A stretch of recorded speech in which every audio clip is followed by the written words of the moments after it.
I want you to just look at page 122 and give yourself an assessment.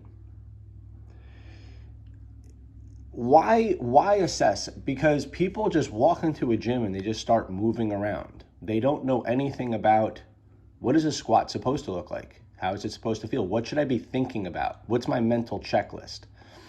And those of you that train with me or do kettlebell classes, you'll constantly hear me saying in the class, for example, just in a squat, big toes down, keep your knees out, open up your groin, straighten out your spine, make your butt wide, keep your shoulders down, keep your chest up, look straight ahead. It goes on and on and on. Now, you guys have a mental checklist of what am I thinking about literally in the same motion that I would sit my ass down on a chair.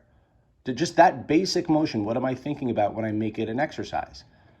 It gets more complicated when you start making compound movements with different forms of lunges or split squats or rotations in the patterns. It gets much more complicated.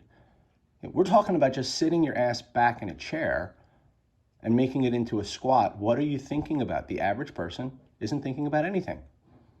And then they get under a barbell and then they start to do that same thing, not thinking about anything. And guess what happens? They turn their knees in, which puts a hell of a lot of stress on their ACL. They round their back at the bottom because they don't know how to arch their back or never even thought about arching their back. They collapse their thoracic spine because they're not thinking about keeping their chest up. They put a hell of a lot of pressure into their elbows because they're not thinking about how they're holding the bar. It goes on and on. It's a cascade of catastrophic events that people do to themselves in the gym all the time. This is why the assessment is critical. So when we look here at the 5 usual suspects, last UTC, I spent just time in the first couple.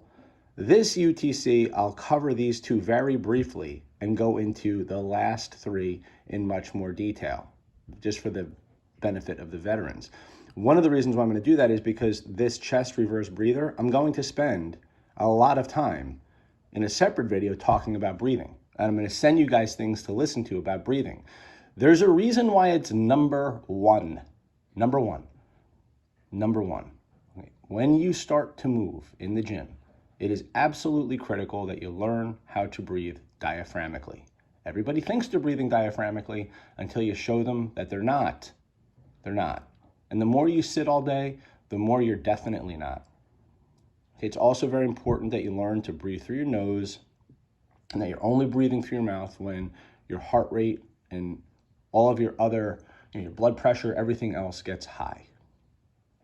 Okay, critical to understand. So we will go through these things. If we look here, you'll notice that each page is devoted to the different usual suspects, and we'll go through what are the consequences of being a chest and reverse breather. We'll go through what are the consequences of the seated posture all day and what are the resolutions. What's going on when you have weak feet and hands and immobile wrists and ankles? Those of you that train with me, okay, the guys especially, we do a lot of work with wrists, forearms, and you guys know for how many years in the front of Fit for Life were there exercise videos up front in your warm-ups where we did a hell of a lot of ankle mobility and ankle stretching exercises. Okay. There is a reason for it. And those of you that come in to stretch with me, I come in and you come in and you want me to stretch you, how much time do I spend in your calf and your ankle area? Stretching your ankles in different ways. There's a reason for that because all of those nerves that go up your leg and into your back connect right there in that very, very what should be extremely mobile ankle. I can show you and I will show you where each nerve, major nerves cross that ankle path and how they get jammed up and how it correlates to your function of your rectus femoris, your hamstring, and your psoas, all massive muscles that go up inside your stomach, into your core. Okay? They connect up there, and as well as your glute medius and glute minimus.